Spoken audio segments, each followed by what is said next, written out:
Hey, what's up guys, my name is Charlie. Today we're going to be doing some more requested reaction videos, and this video was requested by Morgan 3000.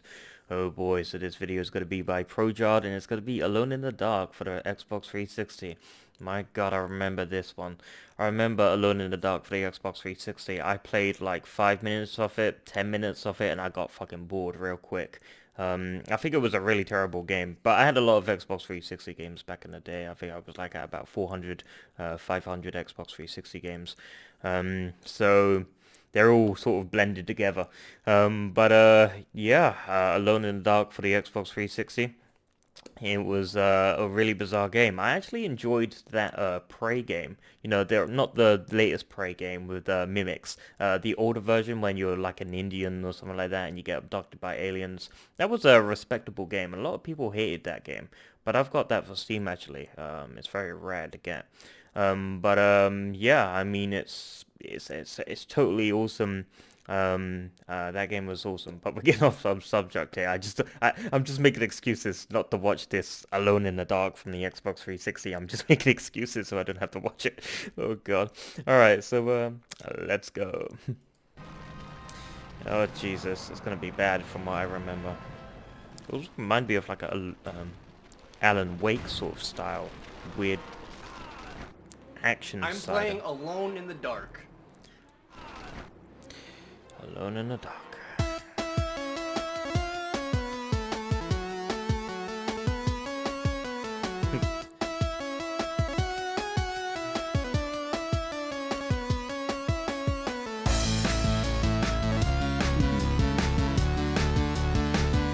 Music's really cool. Oh god, Sonic Free Riders. I was enjoying that music. Alone in the Dark, released in 2008, is a reboot of the iconic franchise. This is another one of those games I was actually looking forward to playing because I had played the original Alone in the Dark. And I played that when I was like the original 7. Yeah, that and was I never for really the forgot about how much of an impact it think had it was on like me as for a the gamer PC. or on the gaming industry as a whole.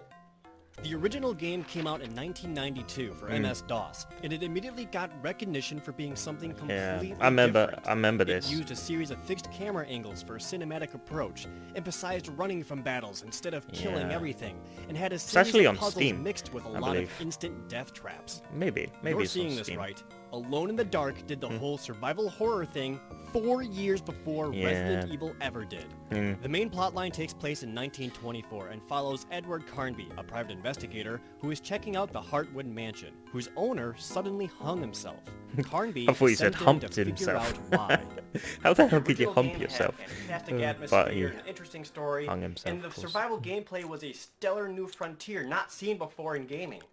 The reason I'm telling you all of this is because I want you to understand the kind of legacy that Alone in the Dark there's a Resident Evil has, 4 and how this figurine game shattered that statue in there, one fell Leon. swoop. That's pretty cool. The game takes place in New York City, the year 2008, and starts off with the main character groggily waking up. He can faintly overhear a few men talking, and we learn about our first new gaming mechanic: blinking. When your vision is blurry, you can click the right stick to blink and clear your vision. The whole blinking thing really isn't used that often, and hardly matters until towards the end of the game.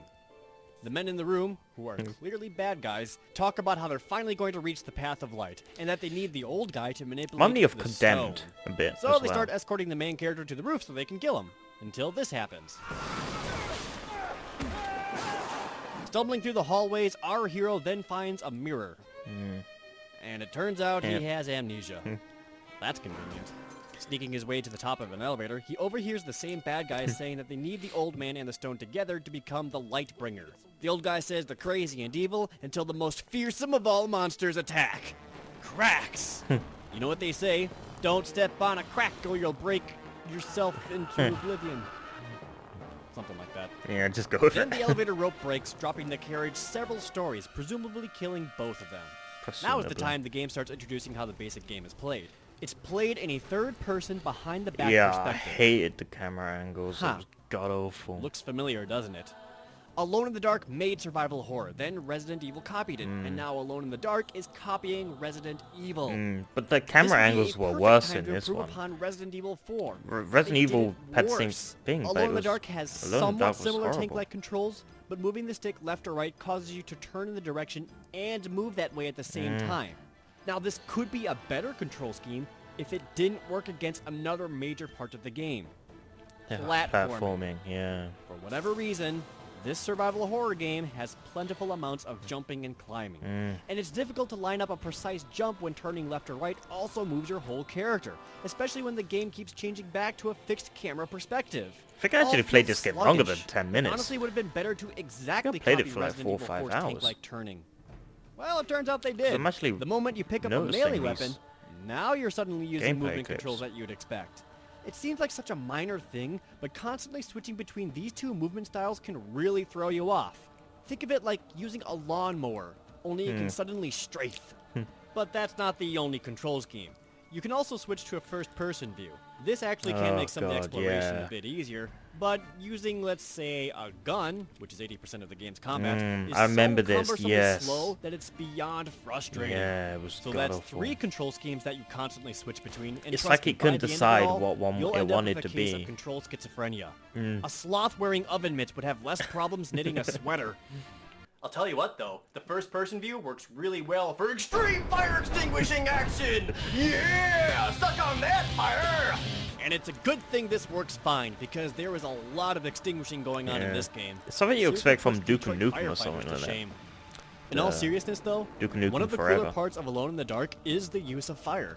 It's a driving motif in a lot of puzzles, making you burn objects to move on or light things up to use as a torch. It also actually looks really good and spreads around to different objects.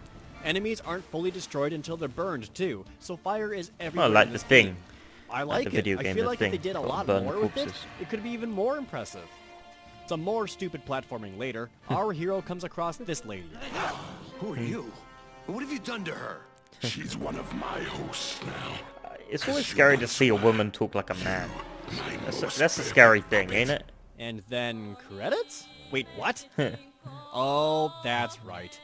Alone in the Dark also tried to boast innovation by having the presentation of a television show on DVD. Jesus. Previously on Alone in the Dark. You can fast forward and skip ahead to different portions, and the whole thing is presented in episodic format. Poorly. Yeah. I'm sure what they thought was actually great cliffhangers actually interrupt the flow of the story and the cutscenes. It made it harder to follow, if anything else. There's no natural arcs or pacing. I'm really glad this never caught on. Also, am I the only one that finds the demon voice to be the most generic thing ever? You forgot, but not to worry. Yeah, I could do still even better have than the that. keys to your mind. It doesn't help the absolutely terrible dialogue. Now give me my stone. I don't have your stone. She needs a Snickers bar, Jesus. Wow. He's on a- Well, our hero's a real winner. And then they fight. And by fight, I mean awkwardly flail at each other. Time of the month for You use the her. right analog stick for melee attacks by moving Hormones to are one going all side crazy and on then her. quickly swinging to the other, which means awkward flailing. None of the attacks are precise and frequently go in directions you don't want them to. Button presses would have sufficed just fine here, like from Silent Hill. It feels like the developers tried Yeah. to force in innovation where it wasn't needed. Kind of like motion controls. Yeah, the same Silent Hill awkward melee swinging is used to Homecoming bust open doors controllers with heavy objects. sort of It's thing actually was kind of a weird. cool idea, but the weak thrusts and wimpy sound effects lack impact. Inside of this That's what it elevator, reminds me we of find as the well. female lead, Sarah, and she's just as charming as our main hero. You're not a cop, are you? Your guess is as good as mine. I don't actually remember anything prior to waking up this I evening. don't, that's Wait, right, I my don't rescue remember is this more game. fucked It's up than I am. absolutely god-awful. You know, for as weird as the melee attacks are, it sure does look hilarious when moving bodies. Right, You put the those. dead body in, you pull the dead body out, you put the dead body in, and you burn it all about. A couple of fights and more fire extinguishing later, the two end up in the parking garage where the old guy, Paddington, miraculously survived falling in an elevator. He explains that the main villain, Crowley, is after the stone around his neck, and he somehow knows our hero. The three get into a car to escape, but all of the Fishers literally chase them through the streets to get back the stone. And this is easily the worst part in the game, the driving section. The driving controls, this is the fourth control scheme, by the way, are floatier than a hot air balloon in space. Turning any corner causes the back end to wildly swing out. Hitting the slightest bump slams the car to an immediate halt, which equals death. The whole section only takes about 2 minutes to get through, but it's so broken that it took me over Yeah. 20 minutes to actually get past it. Damn. And towards the end, you drive up the steps in a toppled building and jump out a window. And that's supposed to which be made me epic, fall like a through the world. GTA. This happened 4 times. Wow. And when it finally did work, oh my god, there's no world here! Oh, there we go. climbing out of the wreckage, Paddington tells them that he's the world's only salvation and hands over the stone. He says he must travel the path of light and to meet Paddington at the museum in room 943. And then he shoots himself. Don't know why that's funny, but just go Indeed. with it. Turns out the hero has a really bad cut and will bleed to death if it isn't taken care of. Oh, please, Which let is the game another end. game mechanic. If you get a seriously bad injury, you have to find bandages and wrap it up, or you'll bleed out and die in 7 simple. minutes. Can't you which just is okay in theory, stitch it but up? it happens very infrequently. As such, you'll never have bandages on hand, and they're difficult to find. So when you do get an injury, you're boned. Speaking of injuries, your health is displayed as wounds all over your body. Again, good idea on paper, Yeah. but not in its execution. First off, this doesn't tell me how hurt I am. I only know I'm close to death when the game switches to grayscale. Oh, I hate Second, that shit. it just looks bad. Rather than adjusting the character model or the textures, they literally put patches of hurt skin on top of it. Yes, And it's it was painfully obvious, as it looks like chunk of flesh is hanging out on top of the jacket or pants. Yeah. In fact, in some cutscenes, they literally hang off the character model. So to heal his injuries, we need to get to an ambulance, where we are greeted to An another ambulance, game that's what feature. we're gonna need after Open watching world this. Exploration. Ugh. All of Central Park. And I use the word exploration loosely because there's nothing to find. Yeah. The whole park is barren. No secrets, no extra weapons. Yeah, or they hidden did that with items. Condemned it's just as well, I a thing think. because In the farm, it's a sort of thing farm that other area. games do. was a bit There's of- only one real reason for it. It wasn't And I'll open get to world or that anything, later. it was just... I get to the spot where the ambulance is supposed to be, and it thankfully pops into existence. There, a doctor patches him up, and he starts to remember a little about his past. Full name, please. Edward Carnby. Edward Norton. That's cool. That's a nice little nod to the original games. Wait a second. Researcher. Paranormal investigator, huh?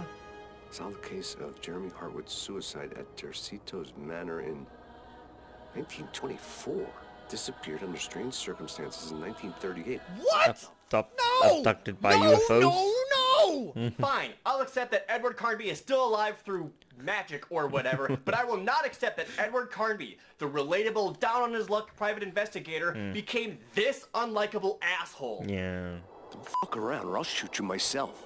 Edward's never had a scar. They don't even look remotely alike. And if he disappeared in 1938, that completely ignores what he did in Alone in the Dark: The New Nightmare, which was already anachronistic because that game takes place 75 years after Alone in the Dark 3. And then there's another driving section with bats.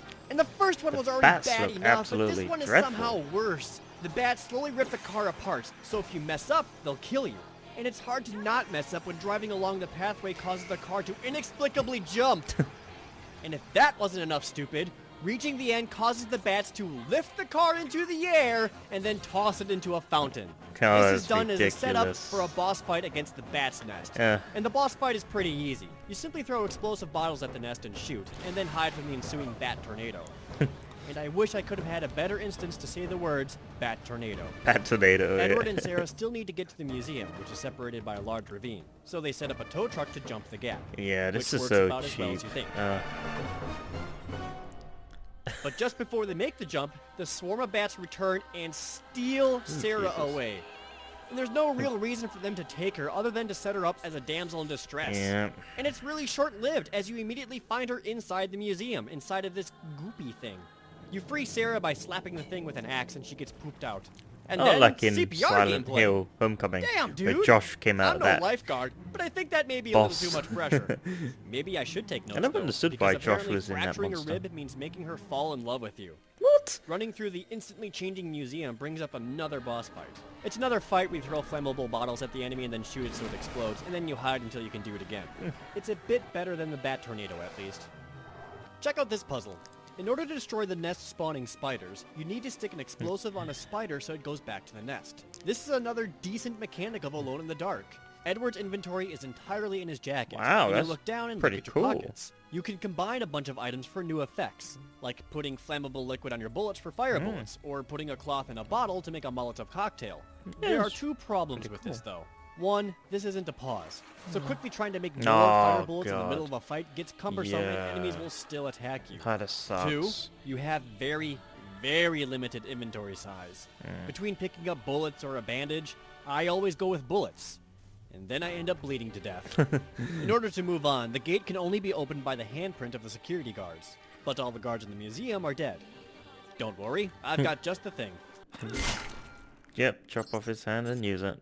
To get to room Smart. 943, Edward needs to do a little more elevator shaft rope climbing, which it turns out is harder than you'd think. Inside room 943 is Paddington's secret workshop, and there's actually a pretty cool puzzle here.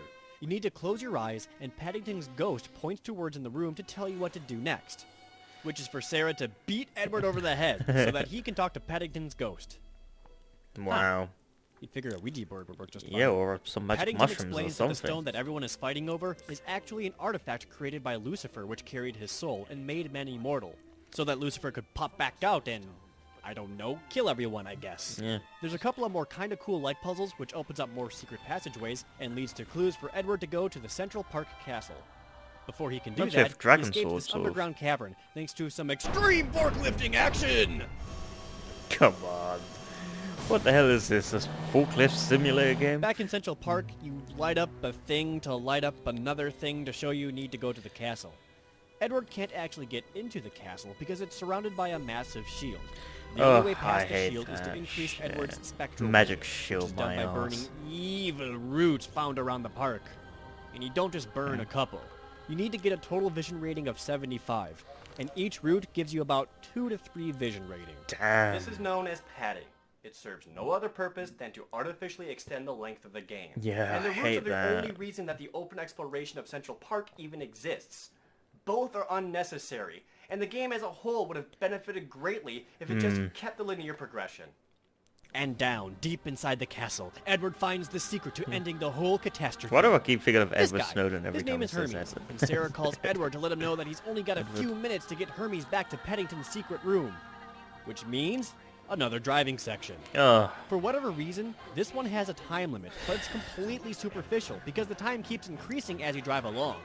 I'm sure it was 'Cause meant you to get add to the tension, but I ended up ignoring it checkpoints. completely. Yeah. Back at the museum, there is one last boss fight, and it's against Crowley, the jerk that's been the cause of all of this. He has taken Sarah hostage and threatens to kill her unless Edward hands over the stone. Oh, how Edward is epic. put into a tight situation, and unless he... That's the Die Hard scene from Die Hard Or that Vendetta. works. Hermes uses his self to open up another secret passage, which He goes to shoots a him in the large head. portal-like thing. There, Hermes puts his half of the stone down and instructs Edward to do the same. This allows Lucifer to return to the stone, and Edward takes it to do a soul battle with him. But then Sarah says he doesn't have to do it alone, and then grabs the stone. Lucifer starts taking over her soul, and then collapses to the ground. Edward embraces her, and she asks if he loves her. He says yes, and then this happens. What will you do now? Kill me? At least it's not a guy How does it talking. feel to be so alone? I'm used to it. That's the good ending. Yeah. I actually prefer the bad Damn. ending, because you get to do this. Oh yeah, that's much more better. That's the bad ending? How's that a bad ending? You're not a man anymore. I'm the light bringer. I'm the f***ing universe. Wow. I like this ending. Think I'd come alone? Much Just more like the superior. rest of the game, the endings leave a lot to be desired. But There's much better a bad lot to ending. this game. Like, too much. That's why my final rating for this game About is 4. too much candy out of Wow.